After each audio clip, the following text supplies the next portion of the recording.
New class alert, please. We got a new class upcoming. Who are the allies of Allah and the allies of Shaitan? Taught by Ustad Layla Nashiba. I know you're not going to want to miss this. So please stay tuned, okay? Streaming on all major platforms. Channel Suna Followers.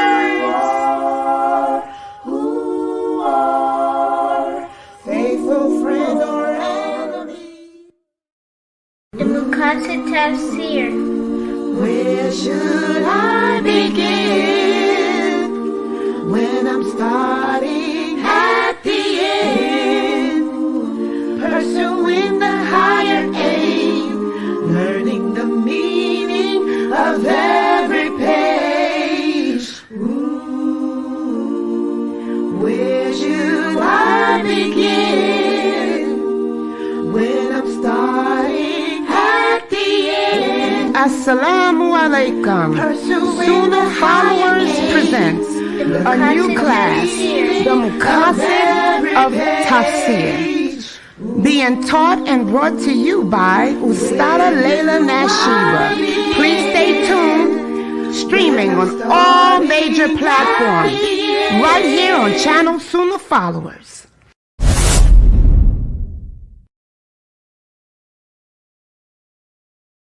Assalamu alaikum wa rahmatullahi wa barakatuh, my dear brother and sister. I just saw Brother Muhammad here in Salat al-Jum'ah, alhamdulillah. It's an honor to speak on a very important topic. I just discussed with Brother Muhammad, and Brother Muhammad is going to speak with you, inshallah. Inshallah. But Tuesday, inshallah. Tuesday, inshallah, we're going to discuss raising our Islamic Muslim children in a non-Islamic world that we're living in right now, the society that we live in. Especially now we have a lot of issues happening in our schools, in our colleges, universities, that a lot of our Muslim kids aren't really ready for. So I think we should have a nice little discussion. Inshallah, we'll have a lot of people on board that can ask a lot of questions that they have, and we can kind of talk about how to kind of keep our deen and our religion inside of our children while they're going through out there in the world with the non-Muslims that are around there, inshallah, that have a lot of pressure that they're put on them, peer pressure and all that kind of stuff, inshallah. So Sunnah followers, prepare yourself and even your kids and share this very, very important topic. Very important. Alhamdulillah, Brother Muhammad accept to join us every Tuesday, inshallah. Sure. 9 o'clock p.m. So it's for the time, Sure. inshallah. Assalamu alaikum wa rahmatullahi wa barakatuh. Jazakallah khair, Brother Muhammad, inshallah.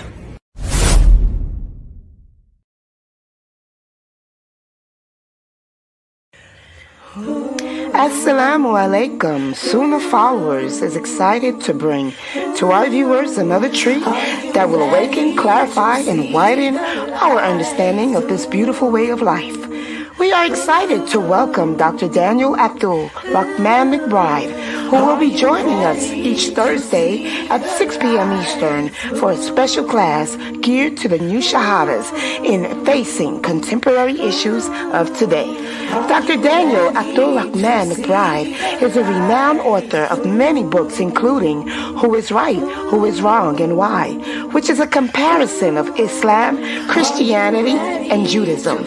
He has been featured on many popular programs as he breaks down Islam to the viewers from a lens of clarity. Stay tuned, streaming on major platforms, Channel Suna Followers. Assalamu alaikum. Suna Followers presents a new and exciting course to add to your Islamic learning and development. Interpretation in Living with the Quran, taught by Sheikh Saad Hassanin, considered to be one of the most accomplished scholars of Quranic science in the United States. He is a member of AMJA, the Assembly of Muslim Jurists of America. He holds a PhD in Islamic Studies, professor at IUM. His specialty is in 10 different styles of Quranic recitation and jurisprudence. Classes will be held every Thursday at 8 p.m. Eastern, streaming right here on Suna Followers.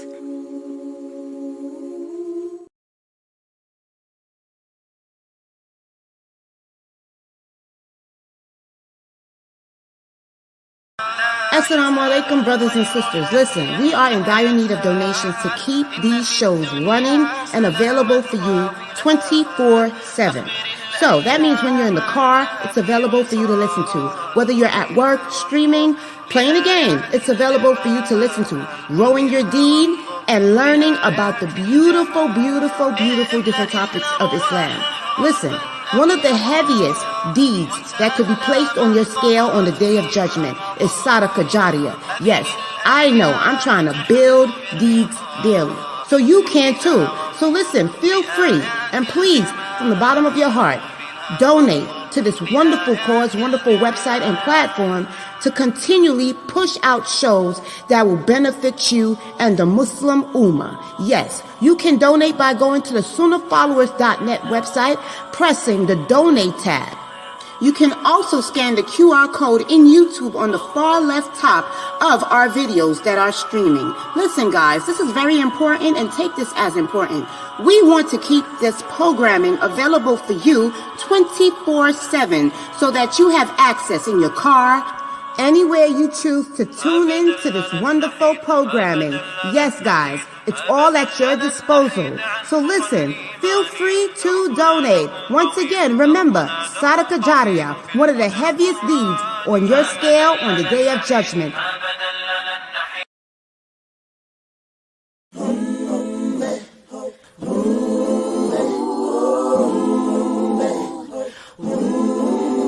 He was known as the Sword of Allah, one of the greatest generals in history, one of Islam's greatest heroes. His name, Khalid ibn al-Walid. Sunnah Followers presents a new series presented by Ustad Mukhtar Shahid. Coming soon, so stay tuned. Streaming on all major platforms. Channel Sunnah Followers.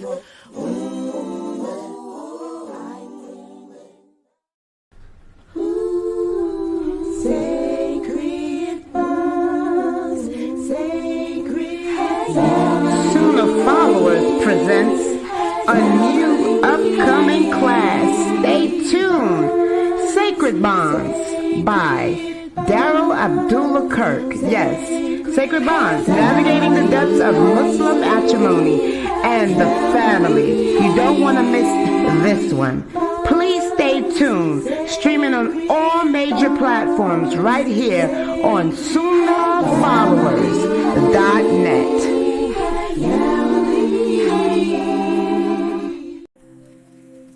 The human brain is a marvel of creation, intricately designed to seek meaning and connection. During Ramadan, this quest for spiritual fulfillment is heightened. Fasting activates areas of the brain that are associated with empathy, self-control, and reflection. Join us this Thursday at 6:15 p.m. for an enlightening lecture by Dr. Daniel Abdulrahman McBride on the fascinating connection between the brain, religion, and Ramadan.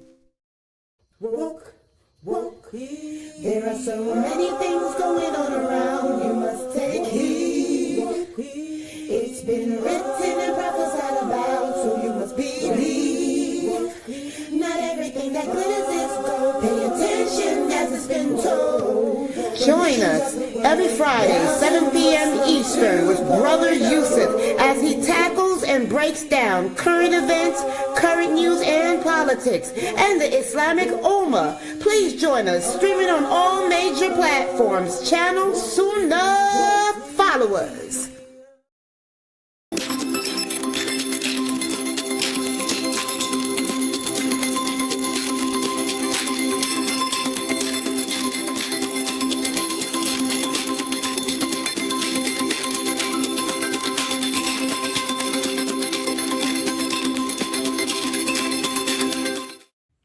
Alhamdulillah, it is that time again. In increase our worship, and plead for forgiveness. Alhamdulillah, it is that time again. Increase our worship and plead for Need inspiration? Need to brush up on the do's and don'ts during this blessed month? Join us for Sunnah followers, Ramadan prep, and allow Ustada Layla Nashiba to walk you through day by day through this blessed month of Ramadan. This will keep your iman tight, your ibadah right, and keep you pushing in the light. Streaming on all major platforms. Channel Sunnah followers.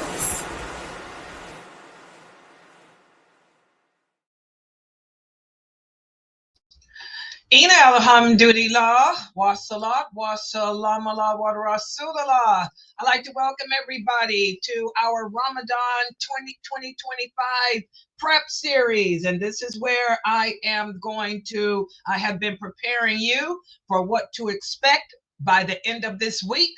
Because inshallah, we Muslims around the world, all of us around the world, will be celebrating this most special sacred month. You know, you talk to different daya. One of the brothers here was telling me, the new Shahada's brother Bilal, he was saying, Sister Layla, you know, I asked different daya what is their favorite time of the year Islamically. Most of them say Hajj, okay, but not Layla. Layla's a female, number one, so we female are different.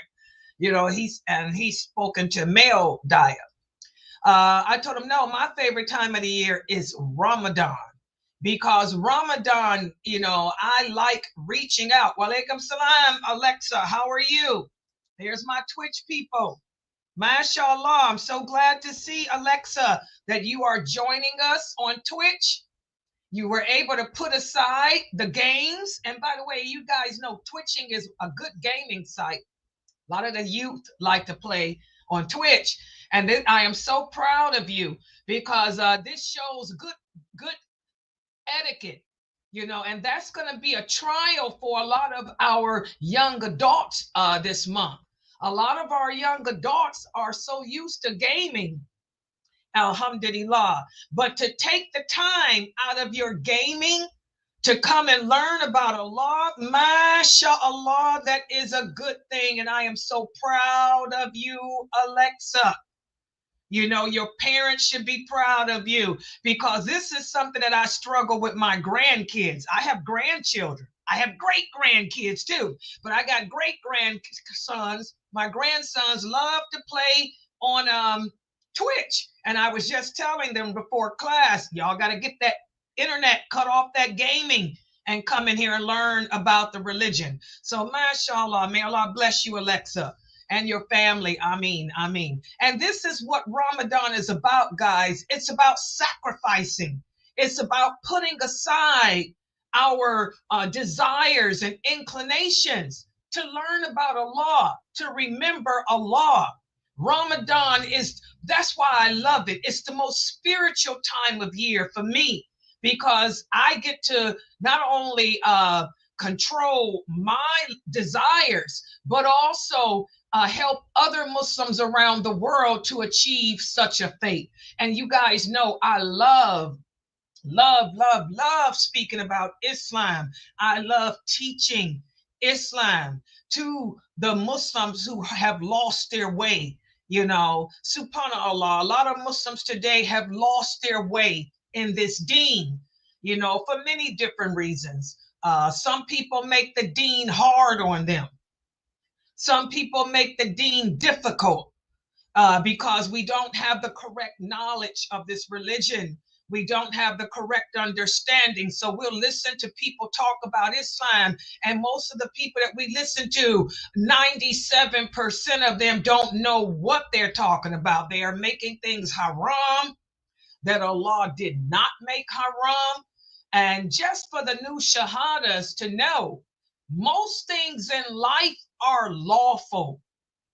Yes, the Prophet Muhammad sallallahu alaihi wasallam said most things in life are lawful. The things that Allah has not mentioned are lawful. They're good and clean. Allah doesn't mention anything about the internet. That means the internet is lawful. Allah doesn't mention anything about Xbox, TV. These things are lawful. It's just that we have to make sure that we're not indulging or engaging in any haram activity on these things. So, the religion is hard. The religion is not hard. The religion is easy. The religion is beautiful. As the Prophet Muhammad sallallahu alaihi wasallam said, Islam appeals to anyone who has common sense. So I love Ramadan. Ramadan is my favorite time of year because I can reach out to those Muslims who have lost their way and remind them of the blessings of Allah, the beauty of Islam. And I love, love, love giving dawah. So that's my favorite time of year. So Hajj, no. Well, we have an authentic hadith, and it's true. Aisha, radiallahu anha, the mother of the believers, she said the greatest jihad for any woman is Hajj. And I agree 100%. I made Hajj. It was the hardest thing I've ever done in my life. When you make Hajj, Allah is going to test you on every level. Whatever fears you have, whatever insecurities you have, they come out to the forefront when you make Hajj. I made Hajj once, and inshallah, I don't care to make it no other time, because it was very, very psychologically shocking for me. It was alhamdulillah, I felt rewarded afterwards. After my Hajj, I felt purified, and I learned a lot about my weaknesses and about myself. Okay, but is it something that I would ever do again? No, I don't care to do it ever again. And Allah, that's why Allah said Hajj is only obligatory once in a lifetime, because Allah knows His creation. And that's what Aisha radiallahu anha said too, because Hajj was rough for her. Hajj was rough for the female companions. We females, we're different than men. Men can travel and it doesn't bother them. Men can deal with drama that we can't. Okay, and women, we have to admit, women are dangerous creatures. That's why Allah said that. That's why the Prophet sallallahu alaihi wasallam said the greatest temptation that's left here on earth for man is a woman. Women are very, very, very tricky, devious creatures. We know that as women. And when you're making Hajj and you're in a group of women, you're dealing with women from all different backgrounds, all different mental capacities. Oh my God. Never again. Not Layla, not Sheba. No. And if I were to make Hajj, I wouldn't want to go in a group. Oh no, not with a group of women and men. I would rather do it with maybe if I had my husband, or maybe something like that, my son as a guide and all of that, because it's drama. Yes, and every person's test is different. Exactly, Sister Heba. Like she said, her Hajj was the same. Allah is going to test us all on our, Hajj is a great sacrifice. That's why Allah is the one that calls you to Hajj. Allah is the one that calls you to it. He knows when you're ready for it. And God, it was a struggle for me. That whole month, it was a whole month for me. My Hajj lasted 4 weeks. That's 4 weeks I don't want to ever repeat. Yeah, so no, Hajj, I'm a woman, but the brothers love to make Hajj. They don't have to deal with this drama we deal with as women. As Aisha radiallahu anha said, it's a jihad for a woman. It's the greatest jihad any woman will ever encounter. Not the men, we women. All right. So, alhamdulillah, everybody's logging in. I see everybody's coming in. I'm on the other platform. You brothers and sisters can see me there on the other Zoom room. You like my color blue? Wa alaikum salam. Alhamdulillah. Yeah, this is from Jamila Pasha. For you sisters who like the kimars I wear, not the ones from Somalia. The Somalian ones, you ain't gonna get them from anybody. Those are from my students from Somalia, my Bantus. But all the other kimars I wear are from Jamila Pasha.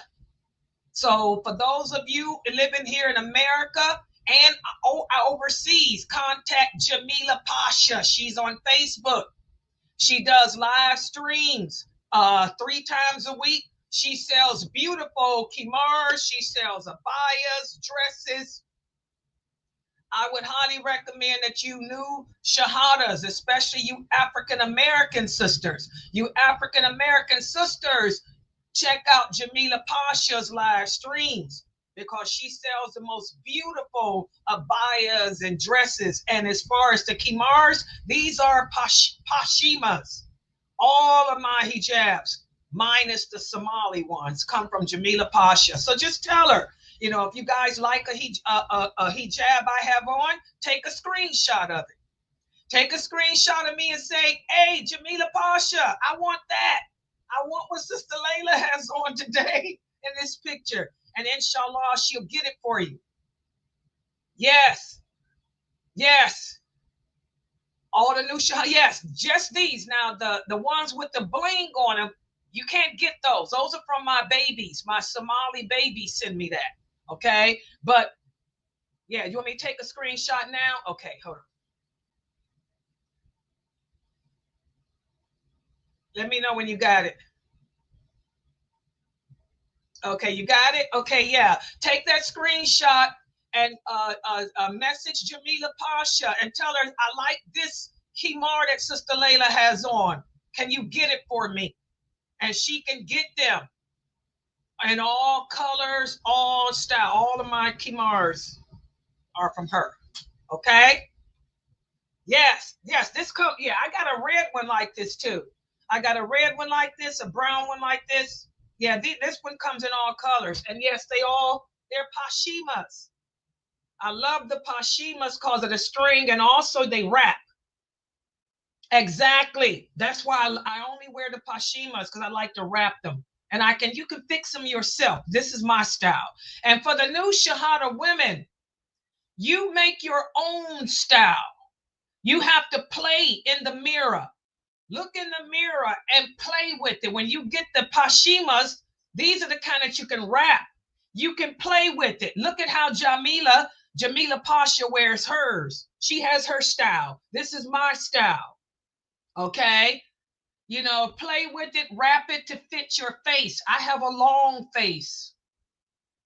My face is long like a horse. So this is the way I wrap mine to kind of put some, just emphasize the angle and not make it look, you know, too oblong.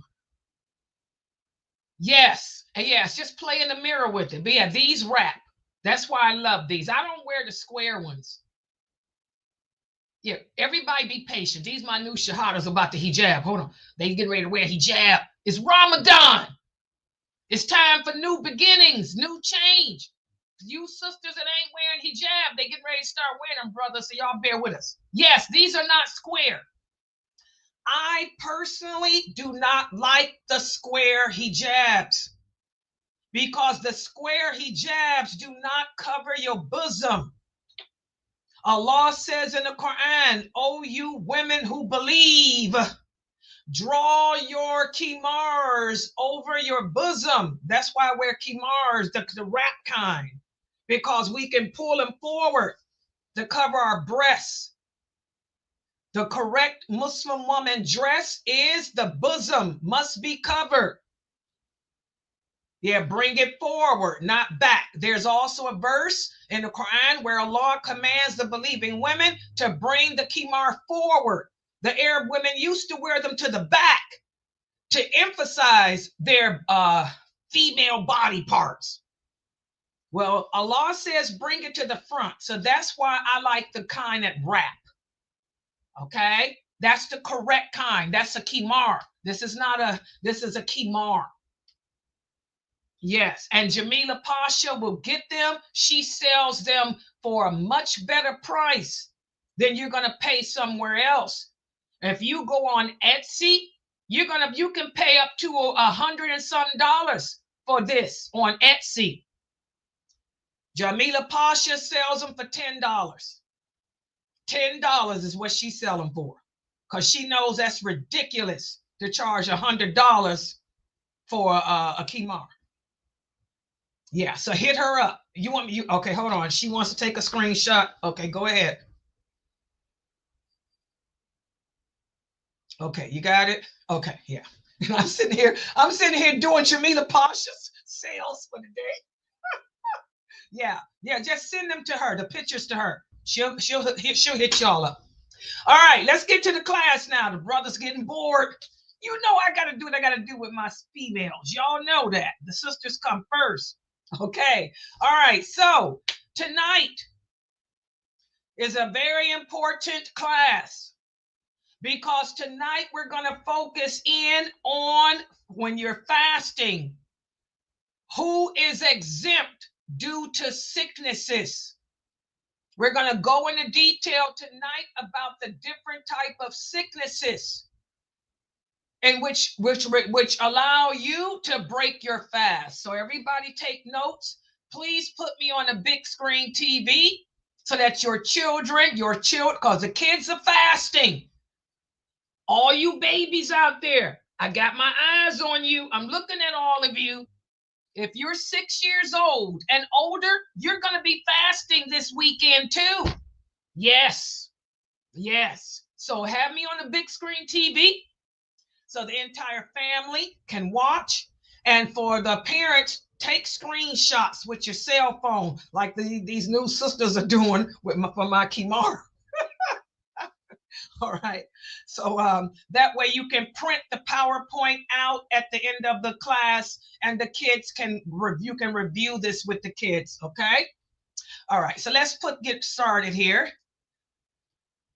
Yeah, walaikum salam, Sister BK. Walaikum salam, Brother Zahir is here too on LinkedIn. Mashallah. How's Imam Kareem Abu Zaid? Give my salams to Sheikh Kareem Abu Zaid and his wife and family and community. May Allah bless them all. Okay, so hold on here. I'm going to make it big. And please make sure you guys buy the book written by Dr. Kareem Abu Zaid that I put in the advertisement. He's got a book about fasting for the children. Please, guys, that book is $14.99. Go to Amazon.com. It's called Understanding Fasting. It's for the little kids, because the children are supposed to be fasting over the age of 6. So get that book. It's only $14.99, so your children can read and understand why it's the same thing I'm teaching here. He goes into detail about everything I'm teaching here for the kids on their level. It's even got some puzzles and little questions for them too. So go to Amazon.com, everyone, and get a copy of Kareem Abu Zaid's book entitled Understanding Fasting. Okay? Put it up as a part of your library for the kids. So tonight we're going to speak about sickness and physically demanding jobs. Let's put the PowerPoint up here. Here we go. And I'm going to log right here in this Zoom room here so I can see. Okay, first of all, where does the exemption come from? It comes from a law. I want everyone to understand new shahadas and old shahadas. No one has the authority to issue and make the laws for us except Allah.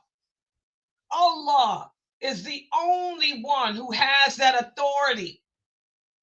Humans today are busy trying to change Allah's laws, change Allah's rules, blur the lines. This is haram. These people have issues because Allah's laws, his commands are for eternity. So Allah says in the Quran, in the interpretation of the meaning, and whoever is sick or on a journey, the same number of days in which you did not observe fasting must be made up on other days. So Allah is the one that gives you that right. Okay? And I talked about it yesterday. Whenever the Prophet Muhammad sallallahu alaihi wasallam traveled, he would break his fast. He never ever fasted when he was traveling. We have so many hadiths from Umar radiallahu anha, Ali, Ibn Abbas, and others that the Prophet sallallahu alaihi wasallam always broke his fast when traveling, just to show the people that you're not losing out on a blessing. And he never fasted or had anyone fast when they were sick. And this is important because a lot of you sisters, I'm talking about my students, my old women, a lot of my elderly women have a hard time accepting the qadr of Allah. That's your jinn. Your jinn knows that your belief in Allah is strong. So your personal jinn is trying to push you women to become fanatics, to kill yourselves. Remember, your jinn wants to take your soul. He wants you to die in disbelief. And you sisters who are sick and you were told that you should not be fasting, but you're going to do it anyway, and you die, that's suicide. And y'all already know, I did a whole class on that. Suicide is a sin of disbelief. So if you're sick, you do not fast. You make up the days if you fall in that category. If you don't fall in the category of making up the days, like most of you elderly women, most of y'all fall in the category of ransom. You pay the ransom. Okay? I want to emphasize that. And again, it can be any type of sickness, like pregnancy. Pregnancy is a sickness. But pregnant, that doesn't mean that women that are pregnant don't have to make an attempt to fast. That's not true. I know some sisters who try to make themselves get pregnant just so they can get out of fasting.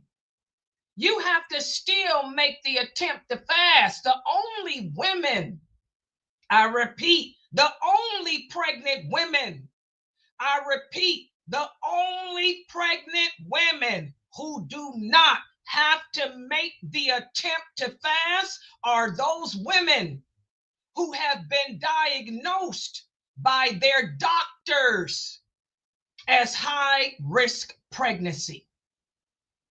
If your doctor has diagnosed you as a high risk pregnancy, you don't make the attempt to fast at all.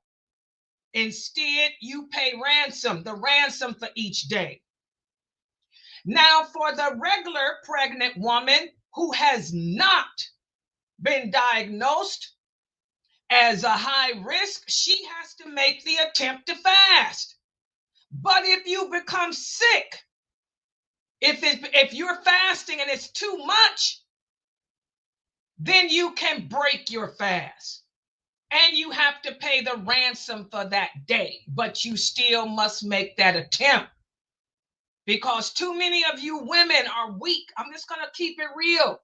And the brothers don't know, because don't no man understand no woman. Okay? It takes a woman to tell you about a woman, not a man.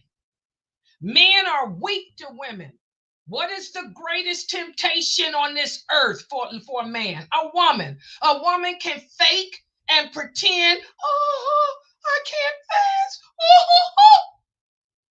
And you brothers sit there and tell them, oh, you ain't got to fast. You falling, you sick. No. Women are the biggest shysters you'll come upon. And I'm a woman. I could be one.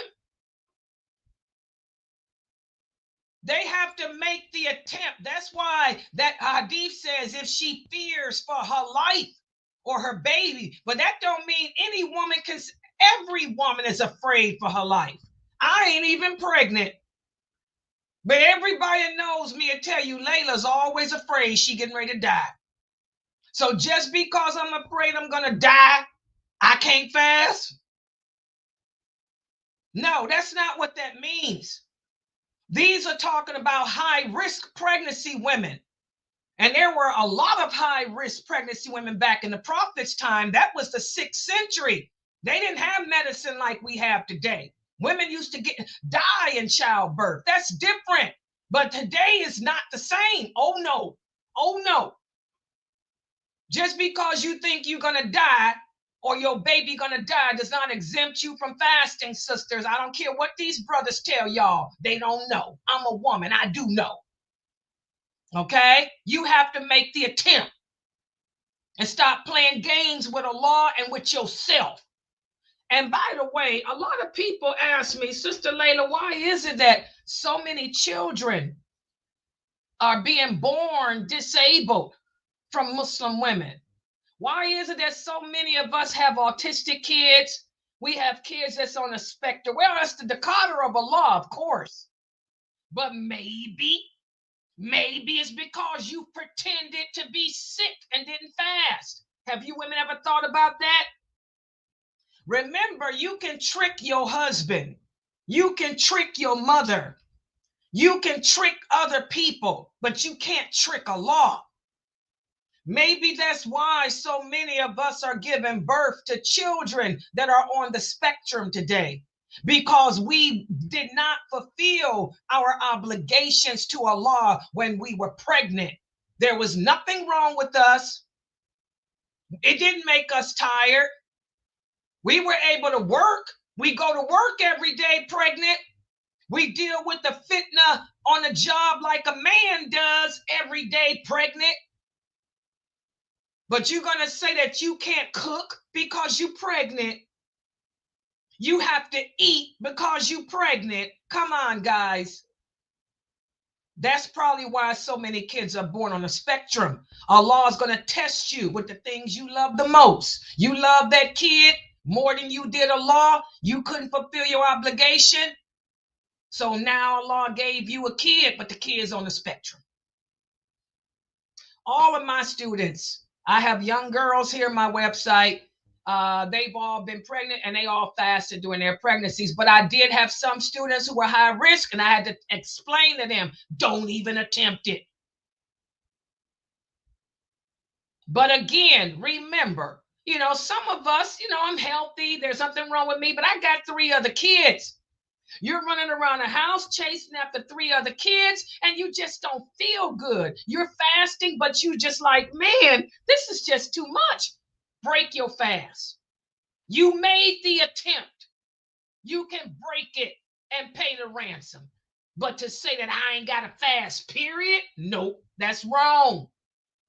Y'all understand that? And I don't care what these other brothers of Dawah tell y'all. They don't know the games of women like Layla Nashiba do. That's why it's good to learn from a woman.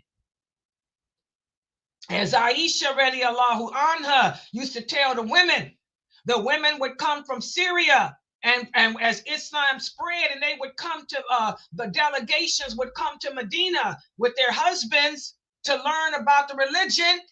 They would all go to Ibn Masud, or they would go to Ibn Abbas. Aisha was their last choice, because that's just how women are. They don't want to hear from another woman because we're jealous.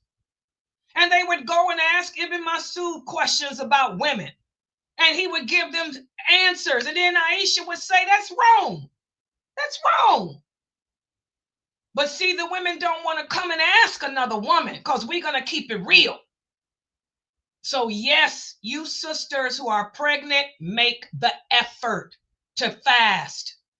But if you become sick during the day, if it's too much for you, because I know it can be too much, especially if you got a bunch of other kids, break it. Pay the ransom. Everybody got that? Before I go any further, are there any questions on that from any pregnant woman before I move forward? Zoom room, y'all got it? Anissa, am I clear in there? I guess I ain't got nobody in Zoom. Yes. Okay. All right. Let's go to the next point. Now, here we go. Now we're going to get to the good stuff for the brothers too. Allah says if we're sick, you can break your fast. The sickness does not have to be a major one. Like I said, pregnancy is a sickness. If you're just not feeling it that day, you can break it. But you have to make the attempt to fast. But you can break it. Well, the same thing. I mean, it doesn't have to be a major sickness. Okay? Now, a lot of people will say, well, Sister Layla, what about this? I have a cough. I have a cough due to cold. Can I break my fast? No, coughing has nothing to do with anything, guys.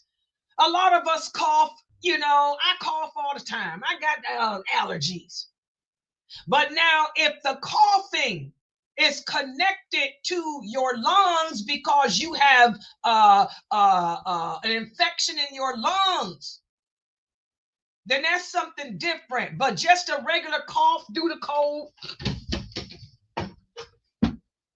no, you don't break your fast for that.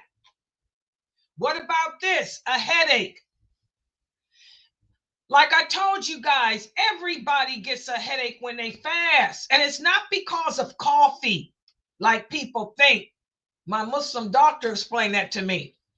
My Muslim doctor said, Layla, the reason why we all get headaches when we fast, even if you are not a coffee drinker, it's because your blood sugar level drops. Okay? And that creates a headache. And then when you break your fast and eat something sweet, the headache goes away. And I want y'all to try that. That's why it's good to break your fast with dates, because dates have a natural sugar. You eat one date and that headache is gone like in 5 minutes. So is headache an excuse to break your fast? No, unless it's a cluster headache or a migraine. Now, those type of headaches are different. Why? Because those are headaches that can lead to a terrible, worse sickness. You guys know if you suffer with migraines. You guys know if you suffer with cluster headaches. When you feel that coming on, if you don't break your fast and take your medicine, it's going to get worse. And those headaches can linger on for weeks. So the only type of headache that you can break your fast from, if it's a headache like a migraine or a cluster headache or something like that. But the regular headache that we get from stress, the regular headache we get from fasting, no, don't break your fast. What about minor aches and pains? Minor aches and pains? No, that's not the type of sickness either. Okay, it has to be a major pain. Like, say, for example, I have arthritis in some parts of my body. I deal with that every day. But let's say that all of a sudden, my stomach started hurting. I've never had a stomach ache like this. I mean, it's so bad, that I'm vomiting, that I'm throwing up, then in that case, I can break my fast because that's something that's major. That's something that can lead to something else. But for minor aches, oh, I cut my finger. Oh, my hand, my finger hurts. We don't break our fast for minor stuff. And make sure you guys explain this to your children because these are the games that children play. Omi, I cut my finger. Can I break my fast? Omi, my thumb hurts. Can I break my fast? No. What about a runny nose? No. A runny nose? No, that's not a reason to break your fast. Some people have runny noses all the time, like me. Y'all see me in here blowing my nose all the time. Is that an excuse to break my fast? No. So the sickness does not have to be major, but it shouldn't be something that's really not even in existence either. We have to remember the following things when it comes to sicknesses.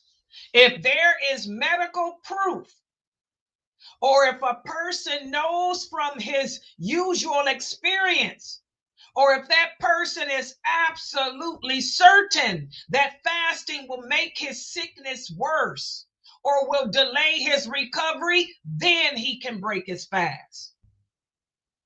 Everybody got that? Now, somebody here in the has asked me, just typed to me, question about asthma. Asthma does not break the fast because guess what? You can take an inhaler, and I'm going to go over that too. There are certain medicines that we can take while fasting. You can take your insulin shot. An insulin shot does not break the fast. Taking your asthma inhaler, that does not break the fast. Nose drops. For the runny nose, you put in your nose drops. That does not break the fast. For runny eyes, you put in eye drops. Those things do not break the fast. So you can treat yourself. The minor sicknesses can usually be treated, and the things they treat it with don't break the fast. But if a person is seriously sick, he does not have to have the intention during the night to fast the next day. Let's say, for example, you go to work, you come home, and you just feel like, wow, something wrong. You coming down with the flu. Oh my God, I got COVID. You know, that's it. Nope, I can't fast, man, because I know I got to break this fast. Or you know you got the flu. Uh-oh, I can't breathe. I know I need antibiotics. If I don't get antibiotics I'm going to be sicker. Then don't even make the intention to fast. The flu, RSV, COVID, sicknesses like that, you don't even make the attempt to fast because all those sicknesses get worse. Okay? What about this? And I get this every Ramadan. What if a person is afraid that they're going to fall out unconscious? If fasting causes unconsciousness, then you should break your fast and make that fast up later. Say, for example, a lot of you are nurses. I got a lot of nurses here. I don't know what's going on today, but why the cause is, but I'm telling you, my daughter's a nurse. And my daughter tells me that she works in a hospital. And she says, Umi, we're seeing so many cases of RSV and the flu, not so much COVID. And my daughter, she's had RSV twice and the flu. And when you got that RSV, or if you got the flu, I'm telling you guys, they're worse than COVID. My daughter tells me, she said, I had COVID 10 times, but COVID ain't nothing like this RSV. She said, COVID ain't nothing like the flu because with COVID, you get better after 3 days. RSV can linger for weeks. The flu lingers for days. So my daughter told me she could always tell when it was the flu and not COVID because she gets dizzy. She said you get sick, you get hot, you run a fever, and you feel like you're just gonna fall out. Well, if you're sick like that, you're feeling like you're gonna faint, you're feeling like you're gonna fall out dizzy, then you should break your fast and make that day up later. Does everybody understand that? And that doesn't mean that you fake and pretend. I want the children to listen. There's a lot of children who play that game because I used to play it too. Oh, mommy, I'm about to fall out. I'm so weak. I'm so hungry. I'm dizzy. The world is spinning. No, no. If you were about to fall out, honey, I would be able to tell by looking at your eyes. Okay? So, children, don't play with that. But for the adults, if you feel like you're about to fall out, you're dizzy, it's just not right, that feeling that we get when we're really sick coming down with something, then break your fast and make that day up. What about this? You're fasting, but you fall unconscious during the day. Say, for example, you at work. You wasn't feeling good, but you fasting. Then when you get home from work, 2 hours before maghrib, you fall out unconscious. And when you wake up, your wife got you in the hospital, or your wife got you in the bed, with ice on you.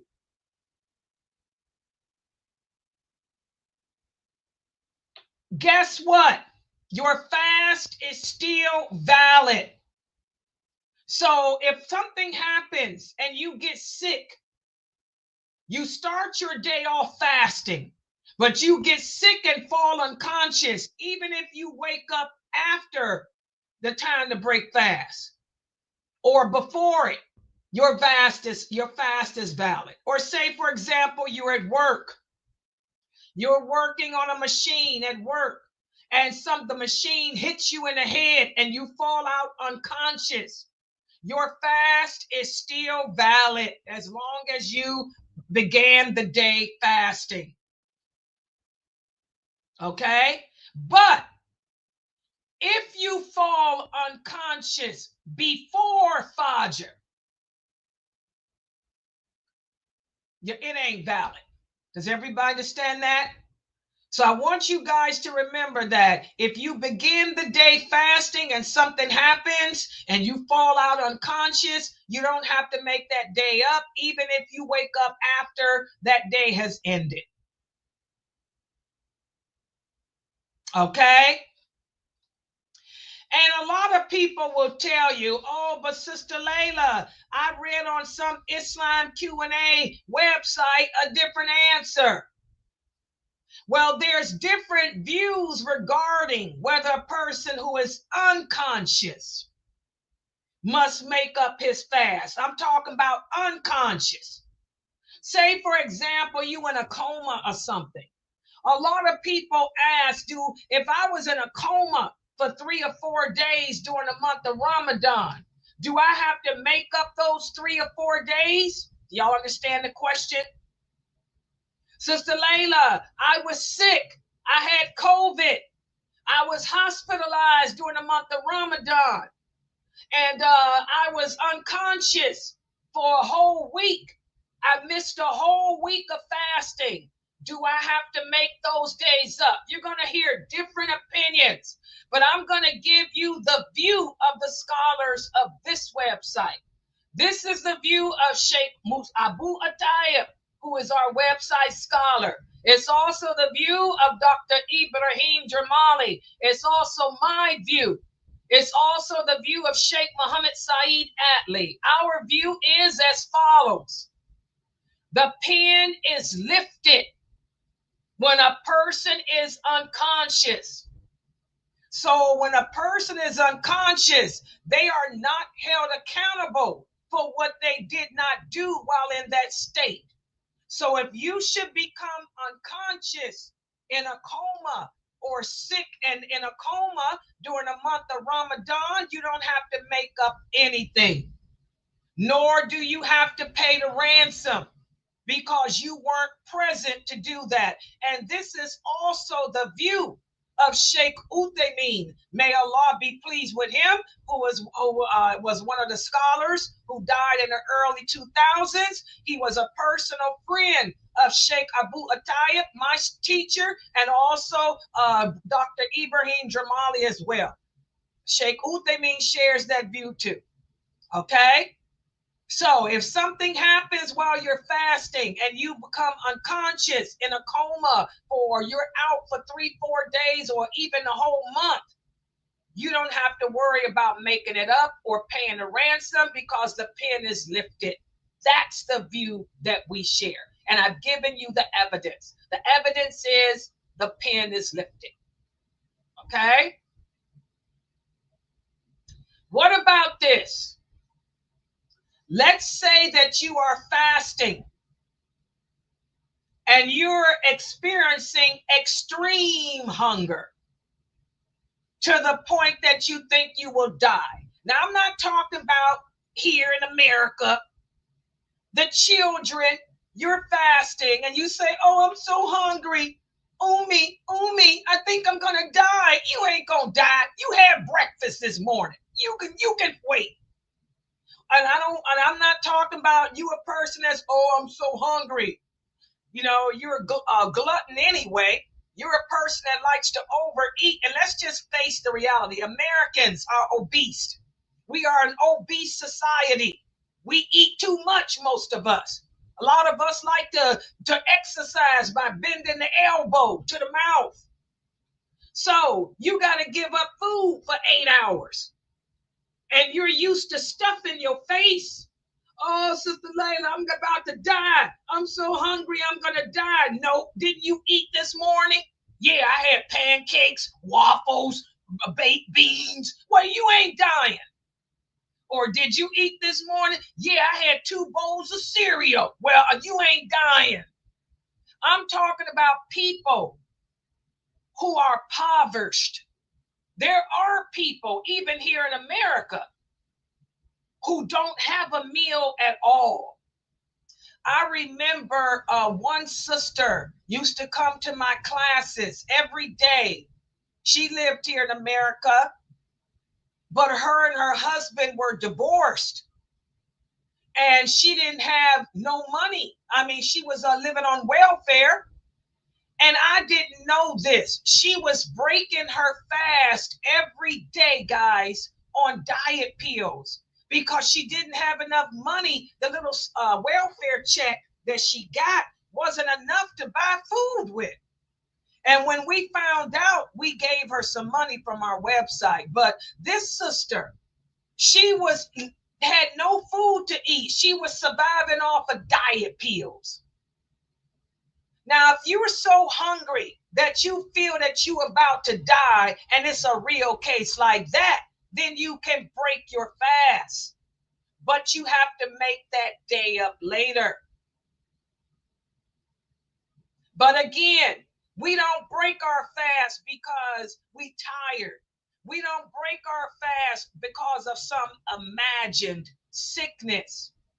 But if you really are a impoverished person, and you feel like you about to die, then break it with that water or whatever little bit that you have and make that day up later.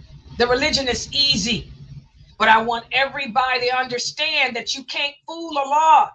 Allah knows what's in your heart. Allah knows what you're thinking too. And Allah knows if you're trying to pull some scam on yourself. And what about this? There are some Muslims here who work in physically challenging jobs. Okay? If you're working in a physically challenging job, you are not permitted to break your fast. You're just like the pregnant woman. Pregnancy is physically challenging too. But just like the pregnant woman has to make the attempt to fast, you do too. You still have to make the attempt to fast. You need to have the intention and all of that. Okay? And if you cannot stop working and you feel that something harmful is getting ready to happen to you, for example, let's look at this picture here. This is a man who's a construction worker. Let's say that he's in the desert. Let's say it's 120 degrees outside. He has to stand up in that hot sun and put solar panels on his house. It's so hot. He's getting dizzy. He feels like he might fall off this roof. Then in that case, he can break his fast. But he should only eat what is enough to help him with that hardship. And he still has to make that day up later. So we recommend, but alhamdulillah, this is not the heat here in America. We'll be fasting during the cold months here, okay? It's not even hot in Florida or Texas, okay? So inshallah, you guys don't have to worry about this. But if you were working in a challenging job like that and the heat or the climate was making it hard, you can break your fast, but you have to make that day up. You're not exempt from fasting. And we do advise that for those people who do work physically demanding jobs, try to go on vacation. Try to take your vacation this time of year. People who work with furnaces and smelting materials. Okay, try to make this the time of year, Ramadan, the time of year that you take your annual vacations. So it won't come between you and your relationship with Allah. Remember, whoever fears Allah and keeps his duty to him, Allah will make a way for you to come out of every difficulty. And Allah will provide you from sources you never imagined. So we highly encourage those people who do work strenuous, demanding jobs, that this is the time of year that you put in for your yearly vacation, if you can. So these are some of the things that I wanted to go over today. I'm going to also talk about more sicknesses tomorrow. But I want everyone here to understand you cannot fool Allah. And I know a lot of the Muslims that are weak, there's a lot of Muslims that are weak in their faith and weak in their practice. You may fool yourself, but you ain't fooling Allah. If you are really sick, break your fast. For the pregnant women, you make the attempt to fast each day, unless you high risk. And if you have to break it and pay the ransom. Okay, but to sit there and say, oh, because I'm carrying a baby, I ain't got to fast and boast and brag. Some women boast about it. Oh, yeah. I'm a woman. I've seen them. Oh, Sister Layla, I ain't fasted in 20 years. Why ain't you fasting 20 years? Girl, I was pregnant. And girl, guess what? Now I'm sick. What you sick with? Okay. No, it's not. Islam is easy, but it's not that easy. You have to make the attempt. Remember, our intentions are everything in Islam. You can't hide what's in your heart from Allah. All right, so I'm going to stop right here. Subhanakallahumma wa bihamdika ashhadu an la ilaha illa anta astaghfiruka wa atubu ilaik. Are there any questions or comments? Walaikum salam, Brother Sadiq. You will be fasting, Brother Sadiq. Am I right? Walaikum salam, Sister Annette. Any questions in Zoom? I saw some people typing on the screen in Zoom because it popped up on my whatever this thing is here. Okay, Sister Layla, with me. What happened? Assalamu alaikum. I just wanted to be clear because, sometimes I'm experiencing difficulties. I have the intention and some days I'm able to make the fast, but, I deal with chronic pain. And yeah, well, you know what chronic pain is. You ain't no faker. You know yourself. If you got some chronic pain going on, like your back is hurting or something, you know it's if you don't take that medicine, it's going to get worse, then break your fast and make it up. But there's a lot of people that play with this religion.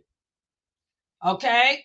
Allah doesn't want to put anyone through a hardship. I try to tell my mother, an example, my mother has back pain so bad sometimes she can't even get up out the bed. So I tell her, what are you fasting for? Break your fast. For those people that ain't faking, I mean, if your back is hurting like that, I've had back pain. That's sciota. There's a lot of my elderly sisters here suffer with sciota. You got to take your opium, whatever that crap is, what they call opiate. You got to take an opiate for that crap. That stuff hurts. That sciatic pain is going to get worse. It don't get better. And it never goes away. So if your sciatic pain is acting up, you got to break your fast. You just make that day up. And by the way, some sicknesses, that's what I'm going to talk about tomorrow. Tomorrow, I'm going to speak about the sicknesses that fall in the ransom category. And that sciatic pain might be one. So we're going to cover all of that tomorrow. But we're talking about the fakers.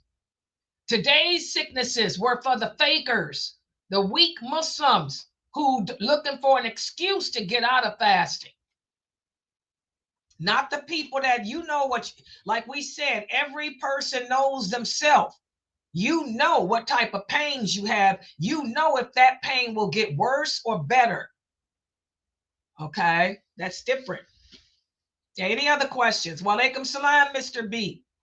Any other questions?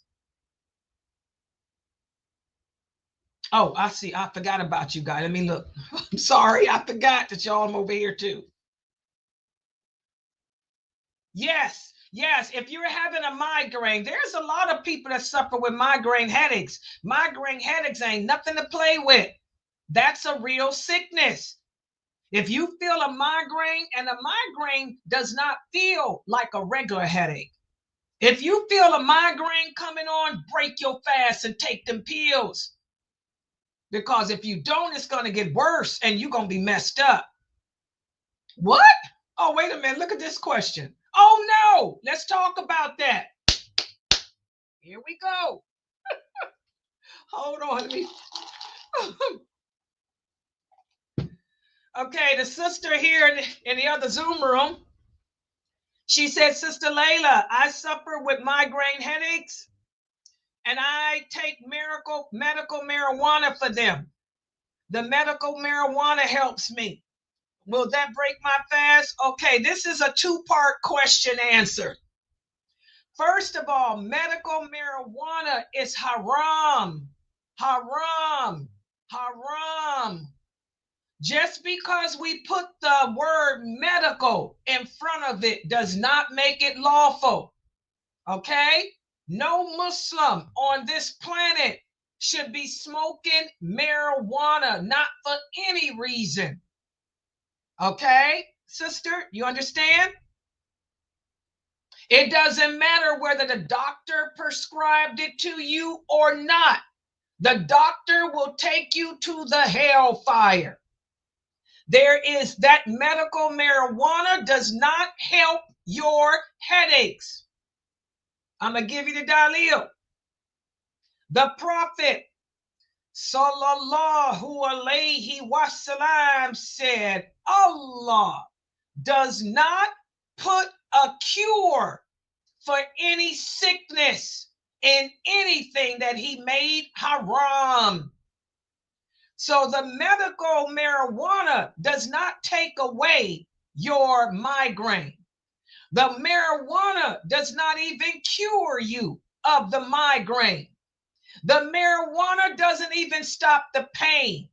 What the marijuana does is make you high to put you to sleep so that you go to sleep. And when a person is asleep, they're not conscious of what's hurting them. So there is no treatment. There is no cure in the marijuana. You're just getting high.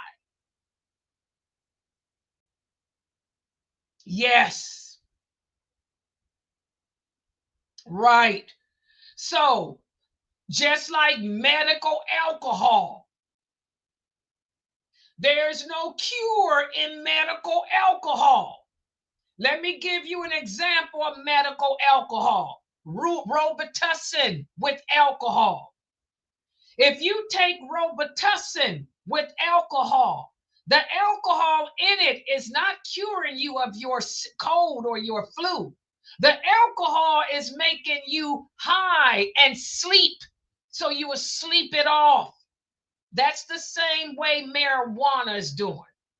All intoxicants are bad and dirty. All intoxicants are haram. They're just going to put you in a stupor, and that's it.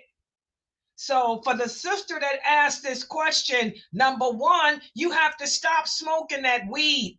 I don't care if you get it from a doctor.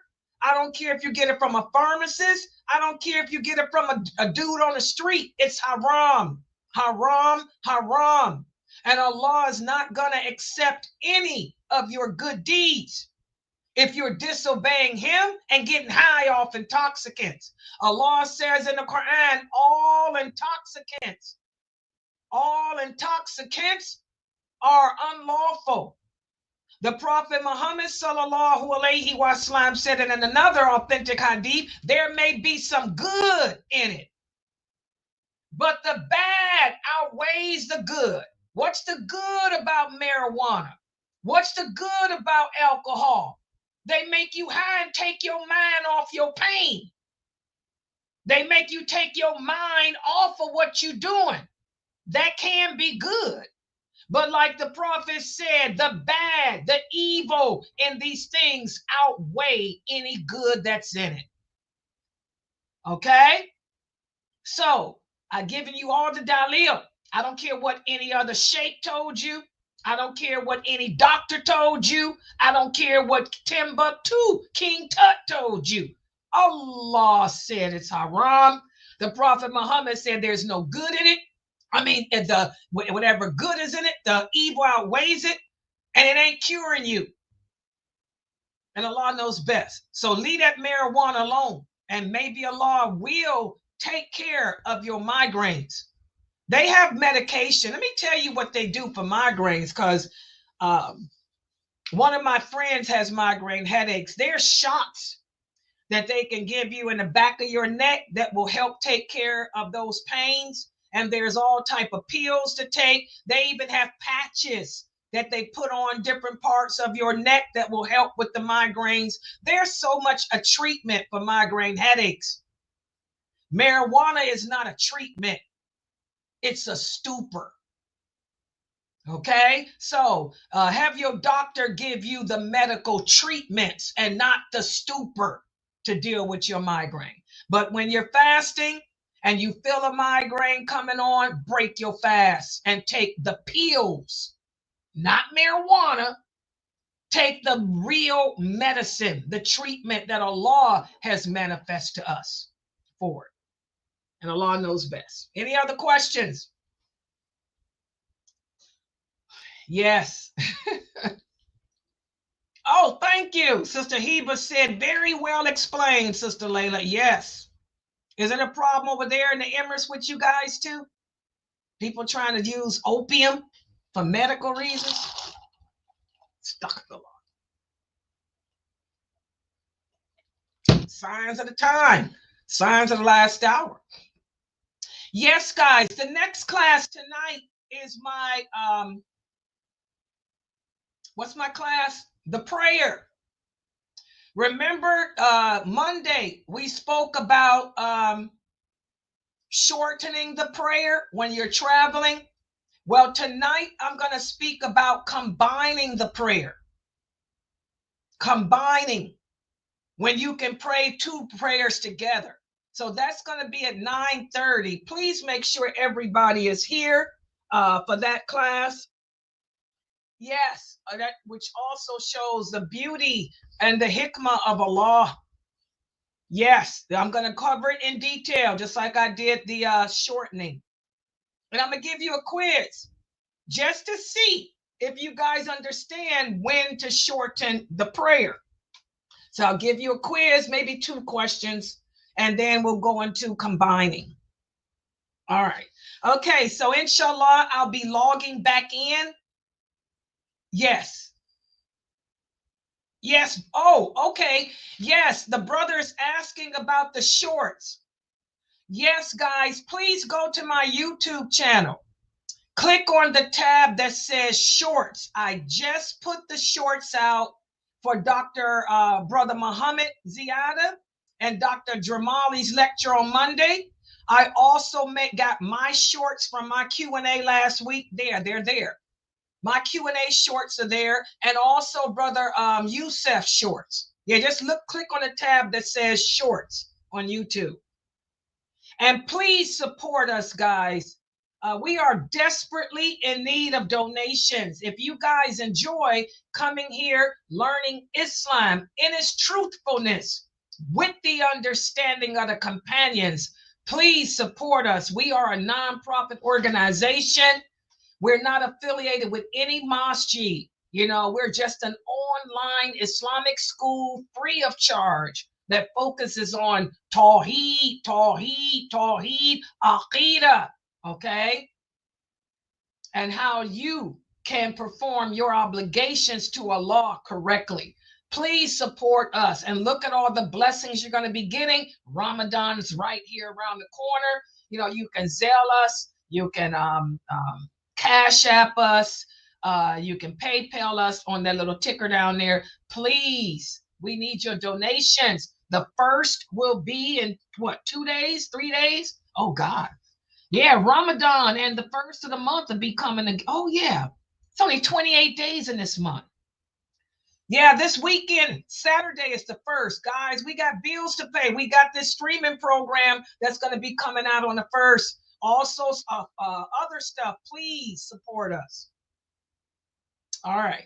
Okay, I'm going to log out for right now. I'll be back at 9:30, inshallah, with the class on combining the prayers. Subhanakallahumma wa bihamdika. Ashhadu an la ilaha illa anta astaghfiruka wa atubu ilaik. And please share me.